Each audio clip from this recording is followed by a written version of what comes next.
Hi, Jenny here, and it's the 31st of October, so I'm filming this on Halloween. So, happy Halloween. Surely this will go up after Halloween, but... Alright, as you can tell by the title, these are the books that I plan on reading by the end of this year.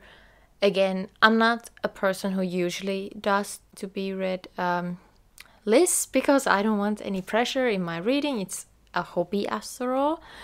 But I feel like these books really fit the atmosphere of the end of the year, and these are books that I'm really interested in, that I would be very happy to finish these by the end of the year. But if I don't, that's fine, especially since some of them are quite long. Just a little note, this video is coming on the Friday on the 4th. There will be a vlog where I'm reading Norwegian Wood by Haruki Murakami. I already finished that. So that's not on my TBR list because I already read it. Alright, let's get into the end of the year TBR. Electra by Jennifer Saint. So I've already begun reading this. I was quite impressed with Ariadne. I have read 172 pages. So I thought I would also try reading Electra. So Electra tells the story of 3 women. So Clytemnestra, I hope I pronounced that correctly, who is the sister of Helen, wife of Agamemnon. And then Cassandra, who is princess of Troy and who is cursed by Apollo to see the future, but nobody believes her. And then Electra, who is the youngest daughter of Clytemnestra and Agamemnon. So, the story is that the house of Atreus is cursed, a bloodline tainted by a generational cycle of violence and vengeance. This is the story of 3 women, their fates inextricably tied to this curse, and the fickle nature of men and gods. Now, so far I have quite enjoyed this, not as much as Ariadne, but I have liked it, and I felt like the beginning was a very long setup for the plot and the story. So it felt like it was moving really slowly, but I feel like now by chapter 18 it's like going deeper into the story and plot thickens and so on. But yeah, I've liked this one. Next up is Jane Austen's Sense and Sensibility, the Finnish translation. So it's been a while since I've read Sense and Sensibility. I read it in Finnish and in English, I think, but that was a long time ago, so I thought that this would be a great cozy read for autumn. If you have watched this channel, you'd know that I read Persuasion in Finnish and in English this year, so this is kind of continuing with that attempt to reading everything, all of Jane Austen, basically. I really liked Sense and Sensibility. It's not my favorite. Pride and Prejudice, obviously, I'm so basic. But I look forward to rereading this and finding something new from it. Next up is Desirable Daughters by Bharati Mukherjee. I hope I pronounced that correctly. So this is a book that I got in my Looking for Cheap Books vlog. So in that vlog I went through recycling shelves in libraries, but also during summers libraries here have like sales for like books for very cheap. I think this was 50 cents. And this is a story of 2 sisters. So in Desirable Daughters, Mukherjee has written a remarkable novel that is both the portrait of a traditional Brahmin family on the brink of its dissolution and a contemporary American story of a woman who has outwardly broken with tradition but still remains tied to her native country. I think that sounds really interesting, and I have noticed that this year I have really loved books that are about family. So especially A Place for Us was a book that I really loved. So I hope this is another great story about family and all the intricacies and complexes of that. Then I have Me, Quesarina by Laila Hirvisaari. Yes, I have a Finnish book here. Can you believe that? So I read the first part. This is a 2-part story of Catherine the Great. I read the first one years ago and I really liked it. I remember that it was a very challenging read, but also that it was very rewarding and very interesting. So it's historical fiction.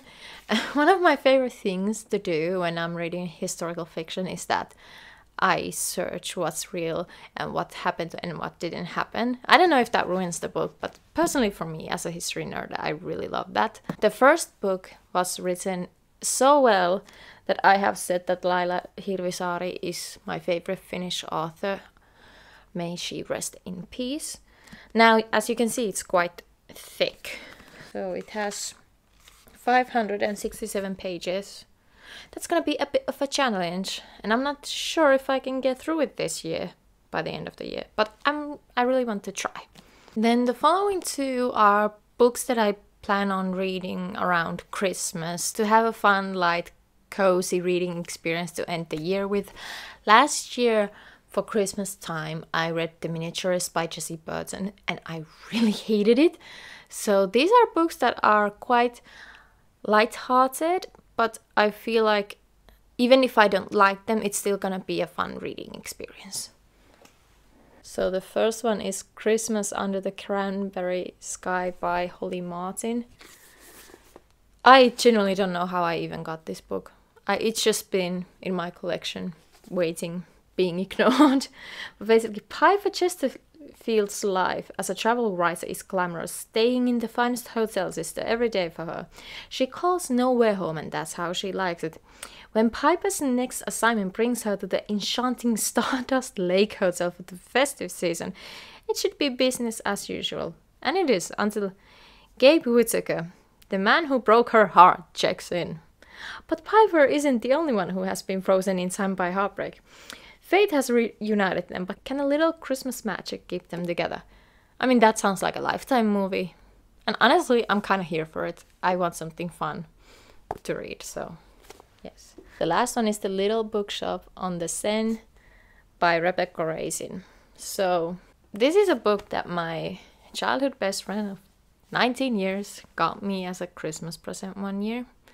And I've tried to read it once, but I did not finish it at the time. So I thought I would give it another try this Christmas time. So Sarah Smith has been offered the chance to exchange bookshops with a Parisian friend for 6 months. Saying yes is a no-brainer. After all, who would turn down a trip to Paris? Even if it does mean leaving her irresistible boyfriend behind. That sounds a little bit like Emily in Paris. Sarah's sure she's in for the holiday of a lifetime. Days spent surrounded by novels in a gorgeous bookshop and the chance to watch the snow fall on the Champs-Élysées. But will her dream come true, or will Sarah realize that a fairy tale Christmas in the city of love isn't quite as rosy as reality? So we have another very Lifetime-esque book, and honestly, I'm here for it. I think this year I have read a lot of books that have challenged me and made me uncomfortable. So I want to end the year on such a nice, easy read. In an earlier video, when I did a mid-year check-in, I mentioned that I would try reading Anna Karenina this year. I did not finish that either. I tried, I really did. I read I'd say 40-50 pages, but I just couldn't get into the story, so that's been shelved again. Maybe I'll try it once again in the future when I'm in the mood for reading classics. I've said so many times on this channel that I want to try to get into classics and I still haven't. I'm so annoying. Alright, those are the books that I plan on reading by the end of this year. I have 2 months. Let's see what happens. I'm not a quick reader, so I don't think it will happen, but I'll try my best. What are you reading for the end of the year? Let me know in the comments below. Subscribe for more videos about books and pop culture overall. I have this little series planned and going where I talk about things related to Finland and Finnish culture that aren't usually talked about on YouTube and so on. For example, I'm gonna share a movie that not a lot of people know about. It's a Finnish movie production, but it's in English. I'll talk about that more. So I'm really excited about that, and I hope you are too. And on Fridays, I also post poems on Instagram on the account at poetryofjk on Instagram. Did I say Instagram twice? Anyways, I hope I see you in the next one. Bye!